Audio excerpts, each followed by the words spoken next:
What's going on, everybody? Welcome back to another day at the garage. Today we are working on the F-250.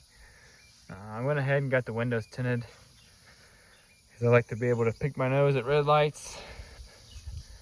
But my lights are on. But today we are installing my Dakota Digital gauges. We got these off of eBay. Which they were actually cheaper on Dakota Digital's eBay store than they were in their online store. But these will replace those gauges, the factory ones. I got these basically for, well, several reasons. It's an aftermarket gauge set that appears factory.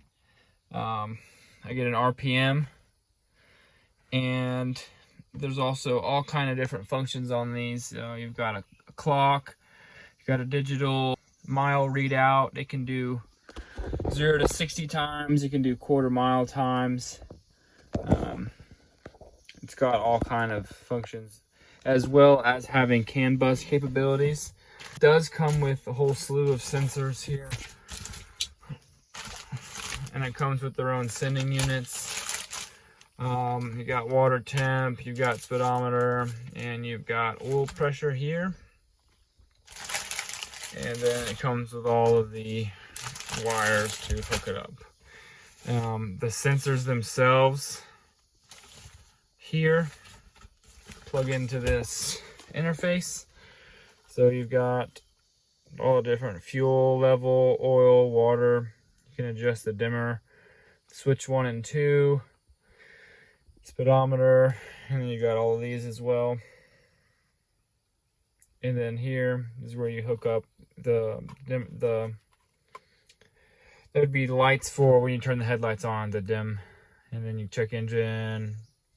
You can either set that up for a parking brake or low or no brake fluid. Left and right blinkers, high beams, four-wheel drive indicators, and so on and so forth. So all of that goes to here, and then from there, this communication line comes from the interface to your gauges with just a simple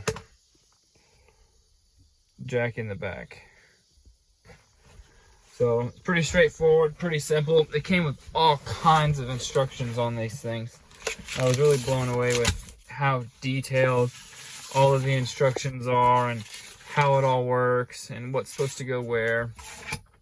So this has capabilities of working with Ford and GM or universal systems. So like with the fuel pressure or the fuel level, it came with 9 preset different levels that you can choose from, or you can have a custom one made and you can set all that yourself. Same with like the water sensors and stuff. It comes with this switch here, right there, so it would mount like under the dash or somewhere accessible. But this is a momentary switch. It's got position 1 and position 2, and that's what goes to switch 1 and 2, SW1. That's for programming the speedometer. It's for programming the fuel level and all kind of different stuff, the clock, and it goes into great depth on the instructions on what all does what. So now that that's over, we're going to go ahead and get started installing this. So I've already gone through and pulled off the headlight and wiper. Mine, someone had already basically destroyed this. But that little metal clip in there, you're going to want to, if it's still correct, it'll be kind of hanging out towards the dash. You want to get something in there and pry it towards the knob, and then this will come off. And then with this here, same style on the back, you can do that, or you can take out the whole entire rod itself. So what you would do for that is just reach up under the dash, and there's a small, like you can feel the switch, and on top of it there's this little spring-loaded pin, and you just push that pin in and you pull the whole rod out. So now that that's out of the way, I'm going to go ahead and pull out the 1, 2, 3, 4, 5 Phillips head screws. And if you had a factory radio, there would be 2 more here. But whoever had it before me put this Kenwood in and kind of cut up the bezel. So I don't know, I may end up changing that out just because I don't like how unfinished it looks. But that's another day and another project. So let's go ahead and get started on this. Now that you get the bezel off, there's going to be 4 mounting screws. There, there, there, and there. We'll go ahead and get those busted off real quick. Alright, so when you get to this part, you're going to go ahead and take the speedometer cable. And you're going to pinch this here. The big bottom part of the clip, and the speedometer cable will come out. And then for the electrical connection, there's 2 plugs here. You push those in, and then the whole gauge cluster comes out. Like so. Now, here comes the fun part. We've got to figure out where we want to put this interface box. Basically, you want it up out of the way of anything. You don't want any moisture getting to it. But I also want to have the ability to plug stuff into it later down the road. I've seen a lot of guys, at least on pictures. I haven't ever seen a video of it on YouTube, so that's why I'm going to make one. But they'd stick them farther down back in there. But the previous owners just done a whole bunch of beautiful wiring on this truck. So I'm going to have to go through and clean all this up. So I don't know exactly where I'm going to put this box yet. I may just kind of put it in there for now and figure out a final resting place for this thing eventually. But for now, what I'm going to do is get this gauge cluster reinstalled into the truck and hook up the communication cable for it and get all that put back to normal. And then I think I'm just going to put this up under the dash somewhere and then just work on the floor at this point, so I don't have to take the gauges out in order to access this. So we'll go from there. So I don't have a pinout for this connector, but I did find 12 volts on pin 6. In my case, it's a green wire in this 79 F250. But this green wire, pin 6, is the wire that gets 12 volts when you turn the headlights on. So what I think I'm going to do is cut this wire back just a little bit, somewhere back in here. I'm going to cut it and use that wire to tie into the dim light right there. So when I turn the lights on, the headlights on, all these lights come on as well.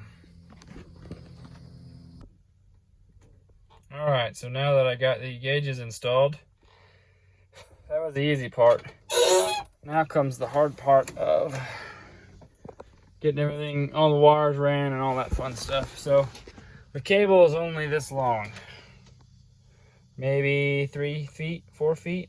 So that's going to dictate a lot to where you plan on putting that box. But for now, I'm going to go ahead and get all of the sending units put on. So let's see, I got the water temp here and the oil pressure here. And it also comes with all kind of different fittings to go with your application. These are both 1/8 inch pipe. And then they go down here. They got some GM stuff as well. And then they've got the speedometer that converts it to electronic. And then there's also, I'm gonna need to put that on to convert the Ford speed sensor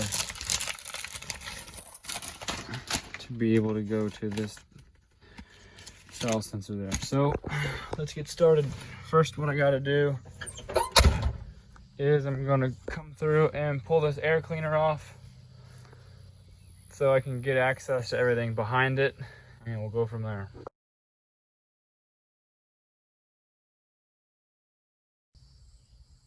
Alright, so now that the air cleaner is out of the way, we can get to the oil pressure sensor back there. and the water temp right there.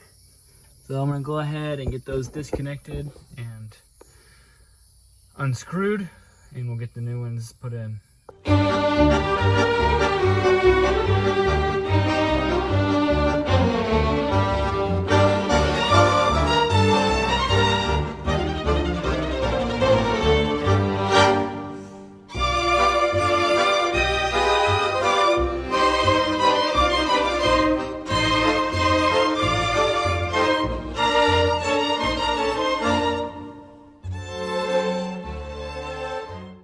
11/16 to get this one out. Make sure your radiator cap is on, because when you pull it out, you're going to leak a little bit. But as long as it's sealed, it won't gush out. It'll almost pull a vacuum on itself. You only lose a little bit. The back one was, what was it? It was a 11/16, I think. No, it was a 9/16. And there's this vacuum hose that was bolted back there, kept getting in my way. You're gonna make sure you want to have some stubbies, because you're definitely gonna need them. The new sensor that I put on, I had needed an adapter for both of them. Temperature, coolant temp was a 3/4, and the oil pressure was a 5/8. So just keep those in mind. Kind of a pain to get to, but now that that's done, I'm going to go on to the speed sensor. Alright, so this sucks for me, but it is an 7/16 to pull that screw out that holds on the drive shaft cable. Or not drive shaft cable, the speedometer cable. Turns out mine is broken. So that's probably why my my speedometer never worked. The guy said it never worked when he had it, but he never took the time to figure out why, but that's definitely why. So I gotta get a new plastic gear for this. But it's pretty straightforward. Let's see here. The piece that's supplied in the kit from Dakota Digital's goes right in. You got to take that plastic gear off with that clip, put it on this one, put that in the transmission, and then be careful when you line this up. It's got a square little shaft. Get it in the square hole, screw it on, and then plug the wiring in. But I'm just going to do these for now and get some parts ordered for that so that it'll actually work. I got all the wires ran up along the firewall, and that's where I got a couple more zip ties there. You can see them kind of hanging down when I get them secured up higher, kind of out of the way. But like I said, I want to go through and clean up all this cluster of a wiring harness that they did, and it really bugs me looking at it, but I don't have the time right now to mess with it. Also, when I fished in the temperature sensor wire, I taped on the tip of it a wire, just a single 18 gauge wire, and I fished it through, and that actually goes to the negative side of the coil, and that's going to be my tach signal. So I've got that in the cab as well. Got all the wires ran, and all of these are going to get plugged in to the box over there. I got to figure out where I want to put it. I also just thought about it. I probably should have figured out which one of these wires went to left turn and right turn, so I'm going to start doing that now. Thankfully, I did push this down where I can access it from behind the gauges, so I can get that figured out, and I'm just going to tie into those wires for now. Because as you could suspect, there is a nice beautiful cluster of wire underneath here that they did. So I've got to get all that taken care of, but until then, it's for another day, another project. So let's go ahead and get this box wired up, and and I'll be back when I got some done. All right, so I made a mistake and I had to take a few steps back. I went ahead and pulled the gauge cluster back out because I decided I wanted to mount my interface to the firewall right there. I just use the self-tapper. Ideally, you want to use both of them, but I think this will work out best for me. So I have the gauge cluster data cable hooked up in the very top spot of that. It just simply clicks in. They give you 3 spots. One of those is for this, and it doesn't matter which one you use. You can also have the OBD2 port for it goes in there as well as another option. Actually, I'm not sure which one it is. However, I went ahead and hooked up the gauge lights when the headlights turn on. That's this one that I found earlier. And then I went through as well and found the left and right blinkers. So I don't have a pinout for this, and I don't have service at my house. So what I did was basically found the right side indicator for the left or right turn and left turn. And basically what you do is you just follow these ribbons down to the corresponding pin. And if you follow the other side, you go all the way around, you'll notice that it shares. That pin touches all of these lights. So that is the ground side. And then this side here is the positive side. But just to make sure, I turn the key on, put my test leads in the pins, and turn the right side on, turn left side on, and they both indicated that I had the correct wires.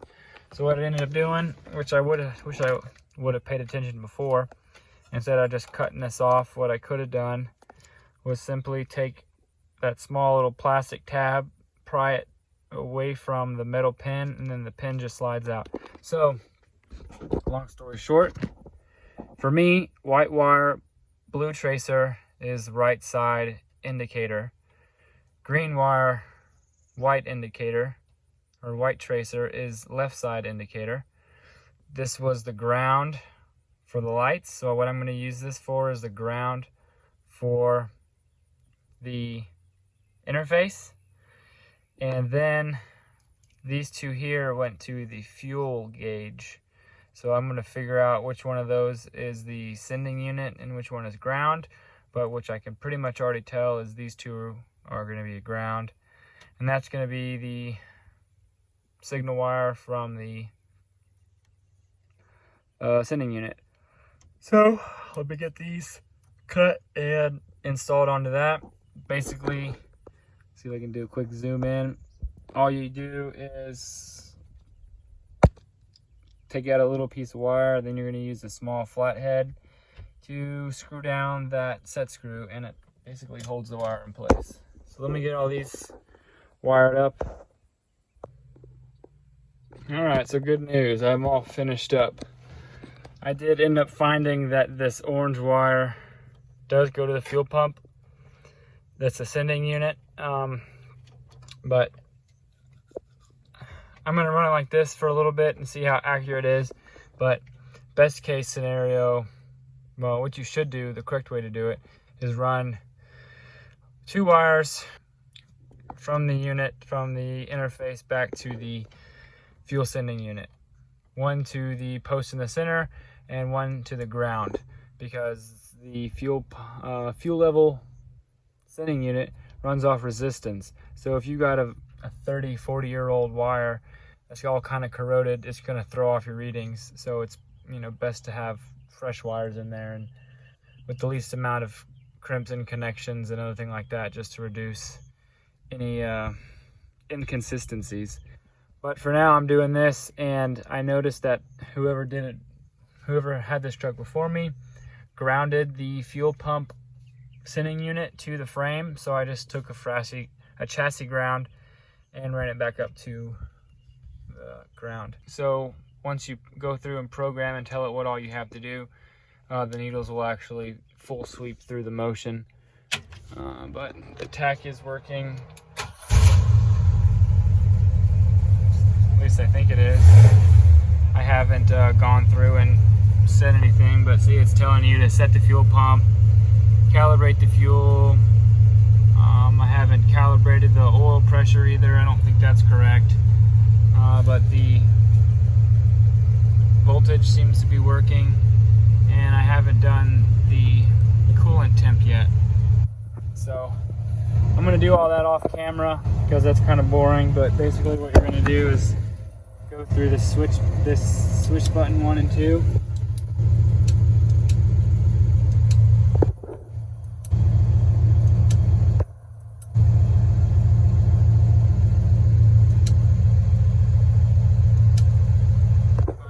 Yeah, position 2 controls this side with your clock, odometer reading or trip reading, high speed, 0 to 60, quarter mile. I don't know why my flashlight's on my camera, but a digital readout of the RPM, and then your highest RPM you took it in this key cycle, and then back to the clock. But yeah, I'm gonna go through and read up how to calibrate all this stuff and get this thing put back together, and hopefully show you a final product. There's that button right there, spring loaded. So push it down and pull your lights out. Simple as that. See if I can do it one-handed.